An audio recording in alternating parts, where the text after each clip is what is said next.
ఈ program Joyce Meyer ministries partners మరియు friends ద్వారా స్పాన్సర్ చేయబడింది. మన శత్రువుల చేత ఓడించబడిన అవసరం లేదు. దేవుడు మనకు శక్తినిచ్చాడు. క్రీస్తులో మనం ఎవరన్నా దాని గురించి ఎక్కువ తెలుసుకోవాలి.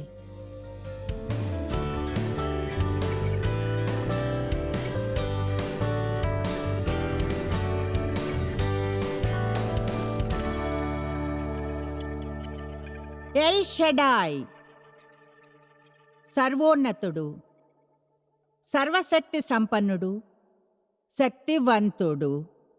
దేవునికి ఏది అసాధ్యం కాదు. దేవునికి ఆసక్తి లేనంత చిన్న సమస్య ఏదీ ఉండదు. అలాగే దేవుడు పరిష్కరించలేనంత పెద్ద సమస్య మీకు ఉండదు. ఏదీ పెద్దది కాదు. శుభార్త ఏమిటంటే దేవుడు శక్తివంతుడే కాదు, కానీ ఆయన శక్తి మనకు లభ్యం అవుతుంది.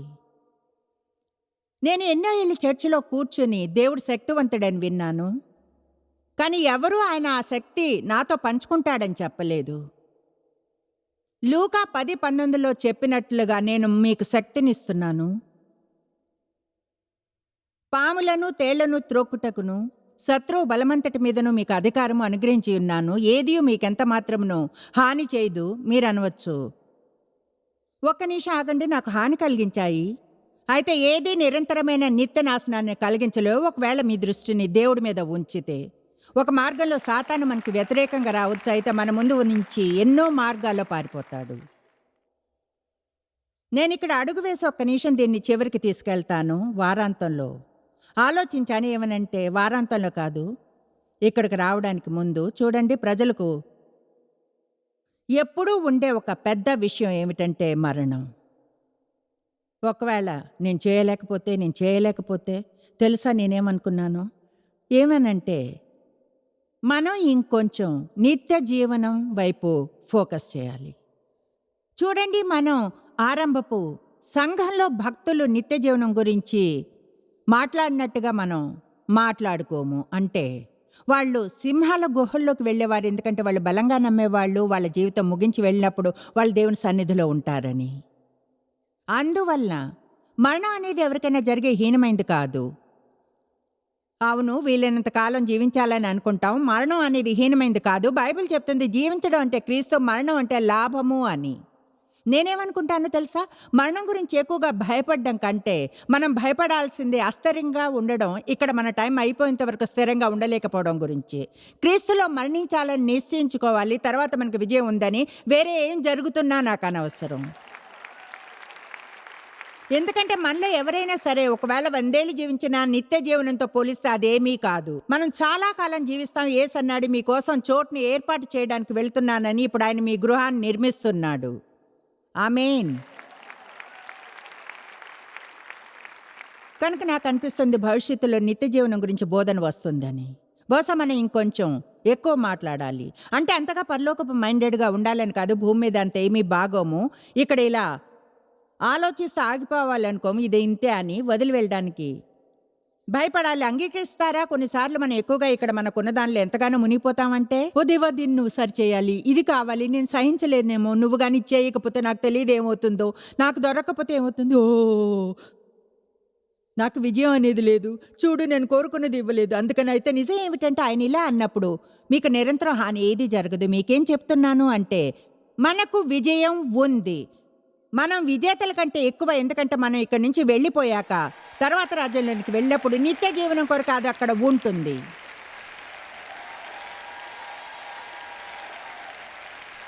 కనుక నిర్ణయించుకున్నాను, నేను ఇక్కడ ఉండగా నేను కోరుకున్న ప్రతిదీ పొందాలనేది నా లక్ష్యం కాకూడదని. ఇక్కడ మంచి జీవితాన్ని కోరుకున్నా సరే క్రీస్తులో ఉండగానే ఇక్కడ నుంచి వెళ్ళడమే నా లక్ష్యం. నా నుంచి ఏది నా విశ్వాసాన్ని తీసివేయనివ్వకుండా పూర్ణ మనసుతో దేవుణ్ణి ప్రేమించడము. ఆ తర్వాత ఏమిటో చెప్తాను. అపవాది తప్పకుండా ఎంతో ఎంతో అప్సెట్ అవుతాడు, ఎందుకంటే ఒకసారి మీరు దాటిపోతే అతడికి మిమ్మల్ని చెరపలేడు.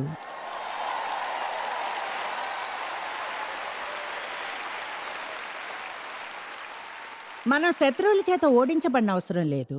దేవుడు మనకు శక్తినిచ్చాడు. మనం క్రీస్తులో ఎవరన్న దాని గురించి ఇంకా ఎక్కువ తెలుసుకోవాలి. పౌలు ఎఫ్సి 1:17, 18, 19లో సంఘం కోసం ప్రార్థించన్నాడు. విశ్వసించమని యందు ఆయన చూపుతున్న తన శక్తి యొక్క అపరిమితమైన మహత్యం ఎట్టిదో తెలుసుకోవాలని ప్రార్థిస్తున్నాను. ఆయన నిరీక్షణ ఎట్టిదో, పరిశుద్ధుల్లో ఆయన స్వాస్థ్యం యొక్క మహిమైశ్వర్యం ఎట్టిదో తెలుసుకోవాలని. అంటే మీరు దేవుని తెలుసుకోవాలి. దేవుని తెలుసుకుని ఆయనలో మీరెవరో తెలుసుకోండి. మీ స్వాస్థ్యం ఏమిటో, మనం క్రీస్తుతో సహవారసులము. ఆయన పరిపూర్ణమైన విధేయత నిండిన జీవితం ద్వారా తండ్రి వద్ద నుంచి సంపాదించిన ప్రతిదీ మనకు డౌన్లోడ్గా వస్తుంది. మీరు బయటికి వెళ్ళి మీ కంప్యూటర్ కొరకు కొత్త సాఫ్ట్వేర్ను కొనుక్కున్నట్లే మనం దాన్ని విశ్వాసంతో డౌన్లోడ్ చేసుకుంటాం. మీ కంప్యూటర్కి ఏదో సాఫ్ట్వేర్ కొంటారు, దాన్ని విశ్వాసంతో అందులో ఉంచుతారు. బాయ్ అంతా జరిగిపోవాలని ఆశిస్తారు. చూడండి, దేవుడు క్రీస్తులో మన కోసం కొన్నిటిని డౌన్లోడ్ చేశాడు. మనం దాన్ని నమ్మాలంటాడు, అభినందించాలంటాడు, దానికై కృతజ్ఞతలు తెలపాలని, ఇక్కడ ఈ ప్రపంచంలో దాన్ని యూజ్ చేసుకోవాలని, ఆయన రాజ్యాన్ని ఎదిగేలా చేయడానికి.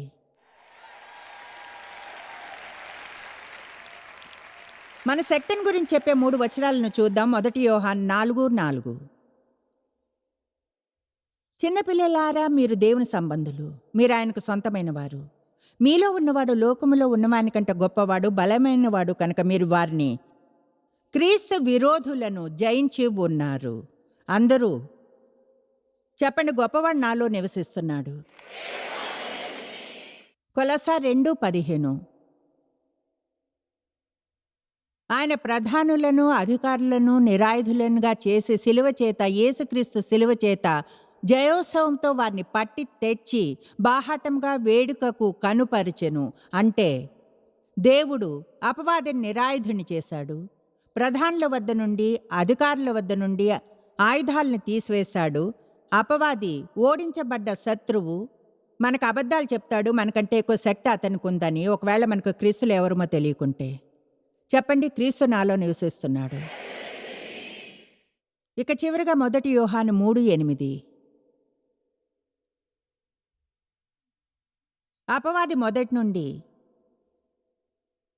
దైవికమైన నియమాన్ని కాదని పాపము చేయుచున్నాడు కనుక పాపము చేయువాడు అపవాది స్వభావాన్ని తీసుకునేవాడు అపవాది సంబంధి.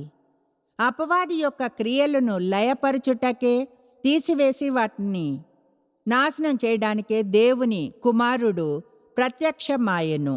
ఈ ఉద్దేశం కొరకే దేవుని కుమారుడు ప్రత్యక్షమయ్యాడు, అపవాది యొక్క క్రియలను లయపరిచి మాయం చేసి నాశనం చేయడానికే. చెప్పండి, సాతాను ఓడించబడ్డ శత్రువు. ఇప్పుడు మీకు తెలుసు మనం మనలో బలహీనులమని. కాకుంటే ఉండడం మంచిది. ఎందుకంటే తమలో తాము బలంగా ఉండేవారు దేవుని నుంచి సహాయాన్ని పొందలేరు. నేను ఈరోజు ఇక్కడ నిల్చుని చెప్పగలను ఏమనంటే, నేను బలంగా ఉన్నాను అని, ఇప్పుడు ఎంతో ధైర్యంగా ఫీల్ అవుతున్నాను అని. ఎందుకంటే అది దేవుని బలం, దేవుని శక్తి. ఎందుకంటే నాకు ఆయనలో నాకున్నది తప్ప నా దగ్గర ఏం లేదు. ముందుగా మనలో మనం బలహీనంగా ఉండనంత వరకు ఆయనలో ఎన్నడూ బలంగా ఉండలేం. 2 కొరింథీ 3:5 అపోస్తలుడైన పౌలుకి బాగా తెలుసు. దేని గురించి మాట్లాడుతున్నాను అది నిజమని అన్నాడు. మా వలన ఏదైనా అయినట్లుగా ఆలోచించుటకు మా అంతట మేమే సమర్థులమని కాదు, నైపుణ్యం కలిగి కావలసినంత సామర్థ్యం ఉందని కాదు. మా సామర్థ్యము, మా శక్తి, మా తృప్తి అన్నీ దేవుని వలననే కలిగి ఉన్నది. అంటే పౌలు అంటున్నాడు, నేను ఇది చేయగలిగే ఒకే ఒక మార్గం, క్లిష్టమైన వివాహంలో మీరుండగలిగే ఒకే ఒక మార్గం. ఎందుకంటే దేవుడు మీకు చెప్పాడని నమ్మినందునే మీరు అలా చేయగలిగితే బహుశా ఒక సాక్ష్యంగా ఉండగలరు. ఎవరి జీవితంలోనైనా మార్పు తెచ్చే శక్తిలా. మాకు పెళ్ళైన మొదటి కొన్ని ఏళ్ళు దేవుడు నన్ను సహించి నాతో ఉండి షరతులు లేకుండా నన్ను ప్రేమించడానికి ఒకే ఒక మార్గం. అది ఆయన గొప్ప సామర్థ్యం కాదు, అది ఆయనలో ఉన్న దేవుని శక్తి వల్లనే. మీరు కొంతమంది చిన్నపిల్లలను హ్యాండిల్ చేస్తూ ఈనాడు మనం ఉన్న సమాజంలో జీవించడానికి ఒకే ఒక మార్గం, బహుశా సింగిల్ పేరెంట్గా ఉండి అన్నీ స్వయంగా చేసుకోవడానికి ట్రై చేస్తేనే మీకు ఆ సామర్థ్యం ఉండదు. మీరు ఇలా అన్నప్పుడు అది నిజమే, ఇది చేయలేను. మీరు అన్నది పూర్తిగా నిజం, ఇది చేయలేను, ఇది నాకు చాలా ఎక్కువ. అయితే మీరు ఆ మాట తర్వాత వెంటనే అనాలి, అయితే దేవుడు నాతో ఉన్నాడు, నా ద్వారా ఆయన అది చేయగలడు.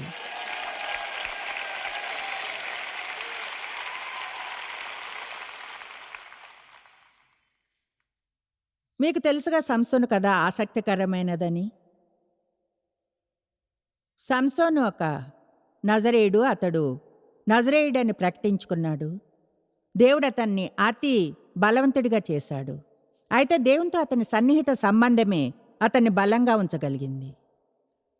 ప్రజలు ఈనాడు ఎక్కువగా డిస్కనెక్ట్ అయిపోతారు. తమ బ్యాటరీలు అయిపోయేంత వరకు ఉంచి తర్వాత ఆశ్చర్యపోతారు జీవితంలో ఏమీ ఎందుకు జరగదా అని. మీకు విషయం చెప్తాను, మీరు పవర్ సోర్స్కి ప్లగ్ అయి ఉండాలి. ఎంతకాలంగా మీ ప్లగ్ని తీసేసి ఉంచారు? తిరిగి మళ్ళీ ప్లగ్ చేసే సమయం వచ్చింది. చూసుకోండి ప్లగ్ అయి ఉన్నారన్నది.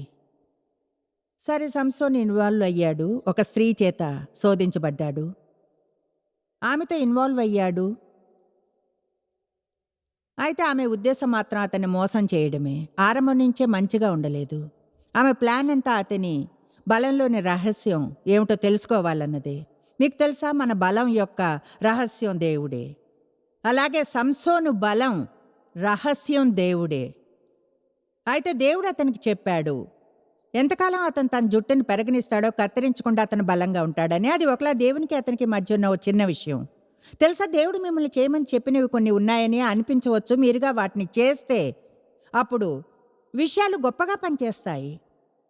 ప్రతిదీ మన జీవితంలోని ప్రతి ఆశీర్వాదం కృపతోనే వస్తుంది. దాని అర్థం ఎన్నడూ మిమ్మల్ని ఏమి చేయమండని కాదు. దేవుడు దేనికి మిమ్మల్ని బాధ్యులుగా ఉంచడని కాదు. నిజానికి నాకు తెలిసిన వాటిల్లో ఒకటి, నా పరిచర్య ఆరంభం నుంచి దేవుడు దీని గురించి డీల్ చేశాడు. ఇంటి వద్ద నా భర్తతో పోట్లాడి ఈ పుల్పిట్ మీదకి ఎక్కకూడదు, ఎక్కి శక్తిని ఆశించకూడదు. నేను అది చేయలేను. కనుక ఒకవేళ కొంతకాలం విజయం పొందినా ఇప్పుడు ఆలోచించడం ఆరంభించాను, అయినా పర్వాలేదని. సరే చూడండి, బహుశా చెడు మూడ్లో లేచి కఠినంగా ఉండవచ్చు. లేదా బహుశా డేవ్ ఆయన చెడు మూడ్లో లేవడాన్ని ఊహించలేను. అయితే ఊరికి అనుకుందాం డేవ్కి నాకు మధ్య ఉదయం ఘోరమైన వివాదం జరిగింది అని. నేనేమో పాయింట్ ఏమిటంటే, ఆ తప్ప ఎవరిదైనా సరే మ్యాటర్ కాదు. అది తప్ప ఎవరన్నది కాదు మ్యాటర్ అయ్యే విషయం ఏమిటంటే ముందుగా ఎవరు సమాధాన పడతారన్నదే. దాని గురించి మీరంతా పట్టించుకోలేదు అవునా? వావ్, అనుకున్న దానికంటే కొంచెం ఎక్కువ వర్క్ చేయాలి. అంటే ఊరికే అనుకుందాం అదంతా డేవి తప్పే అని. మళ్ళీ అనుకుందాం ఆయన చెడు మూడ్లో లేచారని, అది ఆయన తప్పు. ఓకే, అలా ఏం లేదు. ఎంత అందమైన ఉదయం ఈరోజు. అంటే ఆయన నా ఫీలింగ్స్ని ఎంతగానో గాయపరిచారు. ఇప్పుడు నా కోపం, అప్సెట్ అయ్యాను, కోపం వచ్చింది, ఎంతగా అరవాలో అరిచేదాన్ని. ఎప్పుడు చూడు ఒక్కదాన్ని పనంతా చేయాలి, న్యా. సరే, అప్పుడు నా మనసులో ఈ ఆలోచనలన్నీ ఉన్నాయి. అయితే నేను నా చర్చి ముఖాన్ని తెచ్చుకుని అదంతా మింగేసి ఎలా ఉంటానంటే, చూడండి, ప్రైజ్ ద లార్డ్ అందరికీ. ఎంత అద్భుతమైన రోజు. థ్యాంక్ యూ జీసస్, హల్లెలూయా. అయితే ఏమిటో తెలుసా, నేను అదే సందేశాన్ని బోధించగలను, అయితే చెప్పగలను దాని మీద బలమైన అభిషేకం ఉండదు అని. అది మీ మనసులోనికి చొచ్చుకు వెళ్ళదు. అది ఏం చేయగలదో అది మాత్రం చేయదు. ముందు నుంచే నాకు తెలుసు నాకు ఒకటి ఉందని, అదే దేవుడు ఉన్నాడని. ఒకవేళ ఆయన కానీ కనిపించుకుంటే సమస్యలో పడతానని. నేనేమీ వాయిద్యం వాయించలేను, పాడను. నేను చూడండి, అది ఇదే నేను చేసేది, ఇదే మాట్లాడతాను నేను.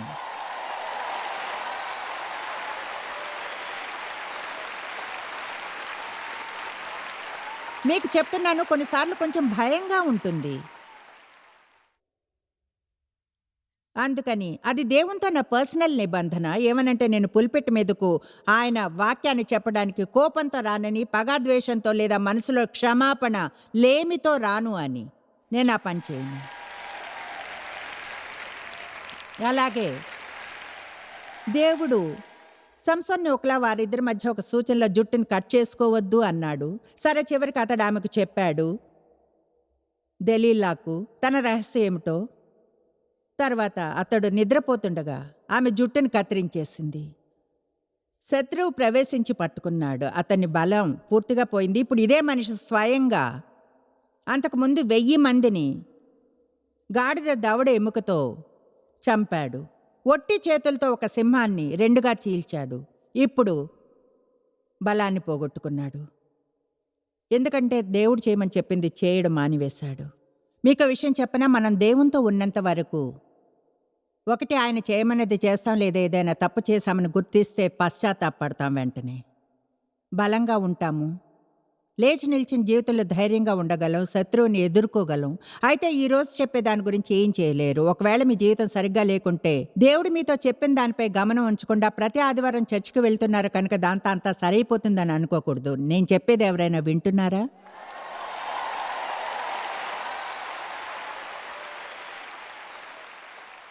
దేవుని యొక్క శక్తిలో విశ్వాసం ఉండాలి. దేవుని శక్తి మీకు దొరుకుతుంది. అయితే మీరు నమ్మాలి అది మీకు దొరుకుతుంది అని. మొదటి దినవృత్తాంతములు 29:12 ఐశ్వర్యమును గొప్పతనమును నీ వల్ల కలుగును, నీవు సమస్తమును ఏలువాడవు. అడిగిన వారికి దేవుని శక్తి లభిస్తుంది. అందరూ చెప్తారా, దేవా నీ శక్తి కొరకు ఆకలిగా ఉన్నాను.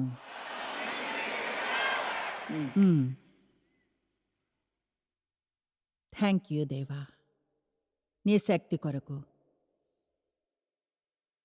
నేను చెప్పినట్లు దేవుని శక్తిని గురించి ఎన్నో ప్రసంగాలు విన్నాను. నా దాని గురించి వినలేదు. మీకు క్రీస్తు ద్వారా పాపాన్ని ఎదిరించడానికి శక్తి ఉందని నమ్ముతాను.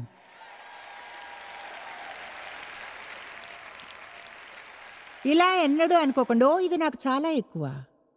మనకు శోధనను ఎదుర్కొనే శక్తి ఉందని నమ్ముతున్నాను, అపవాదాన్ని ఎదుర్కోవడానికి. నేను నమ్ముతున్నాను మనకు క్రీస్తు ద్వారా గతం పైన శక్తి ఉందని. కమాన్, ఓటమి పైన మనకు శక్తి ఉందని, నిరాశ మీద ఉందని, నిస్పృహ మీద, నిరుత్సాహం, భయం, తప్పు ఆలోచన మీద, మన భావాలను మనపై అధికారం చేయనివ్వడం, తిరస్కారం, వదిలివేయబడ్డం, నింద, మిగతా అన్నిటి మీద నీకు శక్తి ఉంది.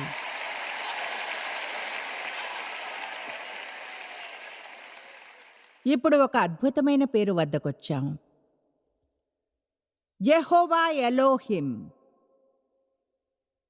దాని అర్థం ఏమిటి? ప్రభువే దేవుడు, ఒకే ఒక దేవుడు. ప్రభువే దేవుడు, ఒకే ఒక దేవుడు. ద్వితీయోపదేశకాండం 6:4-5. కొంచెం సేపట్లో అర్థం చేసుకుంటారు ఇదంతా ముఖ్యమైనది ఎందుకు అని. ఇశ్రాయేలీయులకి పేరు చాలా ముఖ్యమైనది. ఇశ్రాయేలు వినుము, మన దేవుడైన యెహోవా అద్వితీయుడగు యెహోవా. నీ పూర్ణ హృదయంతోనూ, నీ పూర్ణాత్మతోనూ, నీ పూర్ణ శక్తితోనూ నీ దేవుడైన యెహోవాను ప్రేమింపవలెను. మన దేవుడైన యెహోవా అద్వితీయుడు, ఒకే ఒక దేవుడు. చాలా చోట్లలో, బైబిల్లోని చాలా చోట్లలో ఈ స్టేట్మెంట్ వస్తుంది, మన దేవుడైన యెహోవా ఒక్కడే. కొన్నేళ్ల క్రితం దాని గురించి ఆలోచించాను. ముందుగా అర్థం కాలేదు. అయితే చూడండి, వాళ్ళు పేగన్స్ మధ్య ఉండేవాళ్ళు. అన్ని రకాల దేవుళ్ళు వారికి ఉండేవాళ్ళు. ఆన్లైన్లో నేను కొంచెంగా రీసెర్చ్ చేశాను. చెప్పాలంటే అక్కడ ఎన్నో వేర్వేరు విషయాలు ఉన్నాయి. ప్రజలు దేవుళ్ళని పిలిచేవి, వాళ్ళు తలలు వంచడం, ఆరాధించడం. నాకు ఎలాగో అనిపించింది, ఒక లిస్ట్ని తయారు చేయాలన్నా కూడా ఆరంభించాను. అయితే ఎంతో దూరం వెళ్ళలేదు. అంటే మనం గ్రీకు మైథాలజీకి, తర్వాత అన్ని వేర్వేరు మతాలకు వెళ్ళవచ్చును. ఈనాడు ఒక రిలీజియన్ ఉంది, దానికి 330 మిలియన్ల దేవుళ్ళున్నారు. ఆసక్తికరమైన విషయం ఏమిటంటే, నేను ఆ దేశానికి వెళ్ళాను. అక్కడ ఒక రాళ్ల క్వారీని చూశాము. చెప్పాలంటే వాళ్ళు అక్కడ ఆ రాతిని చెక్కి దేవుళ్ళుగా చేస్తారు. ఇప్పుడు నేను చేయగలిగితే అది దేవుడు ఎలా అవుతాడు? అంటే కమాన్, అంటే నేను ఎక్కడికైనా వెళ్ళి ఏదైనా రాతిని వెతికి తర్వాత దాంతో ఏదైనా చేసి అది నాకు సహాయం చేస్తుంది అంటే నమ్మగల్లా? ఏమిటో నేను చెప్తాను. నిజంగా మూఢనమ్మకాలు నమ్మే వారిని చూస్తే నాకు జాలి వేస్తుంది. నిజంగా చాలామంది ఈనాటి ప్రోగ్రాంను చూస్తున్నారని ఆశిస్తూ ప్రార్థిస్తున్నాను. మీకు విషయం చెప్తాను, మీరు ఏదైనా విగ్రహాన్ని, జీవం లేకుండా కదల్లేని దాన్ని ఆరాధించక్కర్లేదు. మిమ్మల్ని ప్రేమించే సజీవ దేవుడు ఒకడు ఉన్నాడు. ఆయన వచ్చి మీ లోపల నివసించి అద్భుతమైన జీవితాన్ని జీవించడానికి శక్తినిస్తాడు. మన దేవుడైన యెహోవా ఒక్కడే దేవుడు, ఒకే ఒక నిజమైన దేవుడు. ఆయన మనం పూర్ణ మనసుతో ప్రేమించాలి, పూర్ణాత్మతో, పూర్ణ శక్తితో, పూర్ణ బలంతో. ఎందుకంటే మన స్తుతికి ఆయన అర్హుడు. దేవుడు చేసిన వాటన్నిటిని ప్రజలు ఆరాధిస్తారు. సూర్యుడిని, చంద్రుణ్ణి, ప్రకృతిని ఆరాధిస్తారు. అలాంటప్పుడు దేవుని ఆరాధించాలని ఎందుకు అనుకోరు? ఒక విషయం ఏమిటంటే ప్రజలు దేన్నైనా చూడాలి, దేన్నైనా ముట్టుకోవాలి. చూడని దాన్ని నమ్మడం అంటే కష్టంగా ఉంటుంది. అయితే చెప్పేది వినండి, మనకు ఆత్మికమైన కళ్ళున్నాయి. నేను ఈరోజు ఇక్కడ నిల్చుని చెప్పగలను, మనం దేవుణ్ణి చూస్తామని. నేను నమ్ముతాను దేవుణ్ణి చూస్తానని. నేను ఆయన ముఖాముఖి చూడలేదు, కానీ మా పిల్లలు పుట్టిన ప్రతిసారి చూశాను. Oh my gosh! ఆ చిన్న చిన్న వేళ్ళు, చేతులు, పాదాలు, ఇంకా చిన్నదైన పొట్ట, అది అద్భుతం. Oh my gosh! అంటే మా చివరి మనవడికి ఇప్పుడు 2 నెలలు. అతడు ఒక చిన్న బటర్ బాల్ ఉన్నంత చిన్నగా ఉంటాడు, చెప్పలేనంత క్యూట్గా. ఇంకో విషయం, ప్రపంచంలో ఎన్నో మిలియన్ల వాటిని చూడగలం. మనం ఎంతో అలవాటు పడ్డాం చూడకుండా ఉండడానికి, గమనించకుండా లేదా తప్పు విషయాలను గమనించడానికి. నేను సవాల్ చేస్తున్నాను, ఈ సభ నుంచి మీ జీవితంలో కావలసినంతగా తగ్గి ఒక కోరికను తెచ్చుకోమని, మీరు చూడ్డానికి ఉన్న దేవుని పైన గమనం ఉంచాలి అని. తర్వాత ఆయనకి థ్యాంక్స్ చెప్తాం, ప్రతి చిన్న అతి చిన్న మీకే ఆయన చేసిన దానికి. ఒకవేళ మనం నిజంగా ఆనందించే క్రైస్తత్వాన్ని కావాలనుకుంటే అది మనకు తప్పక పనిచేస్తుంది. దేవుడు ఎవరో మనం తెలుసుకోవాలి. బహుశా చాలాసార్లు మనం కావాల్సినంతగా దేవుని స్వభావాన్ని అధ్యయనం చేయం. అది మన జీవితాల్లో చాలా చాలా ముఖ్యం. దేవుడెవరు, ఆయన నుంచి ఏం ఆశించవచ్చు, మన జీవితాల్లో విజయాన్ని అనుభవించే నిజమైన మార్గమే అది. మీరు ఎన్నడూ తెలుసుకోలేనంతగా జాయిస్ మేరీ మినిస్ట్రీస్లో మీరు మాకెంతో ముఖ్యం. మిమ్మల్ని అభినందిస్తున్నాం. మా ప్రపంచవ్యాప్తపు మినిస్ట్రీ సాధ్యం అయ్యేలా చేసే మా ఫ్రెండ్స్ మరియు పార్ట్నర్స్కి థ్యాంక్స్. అందరం కలిసి ఆకలిగొన్న వారికి భోజనం పెడుతున్నాం, బీదలకు బట్టలు ఇస్తున్నాం, సువార్తను దేశాలకు చాటుతున్నాం. మమ్మల్ని కాంటాక్ట్ చేయండి లేదా joycemery.orgని ఈరోజే విజిట్ చేయండి. మీ ప్రార్థన విన్నపాలను కొరకు, అలాగే మరిన్ని సాధనాలను గురించి తెలుసుకోండి. జాయిస్ మేరీ షెడ్యూల్ని చూసి భాగస్వామిలో భాగమవ్వండి, క్రీస్తు ప్రేమను ప్రపంచమంతటా పంచుకోవడానికి.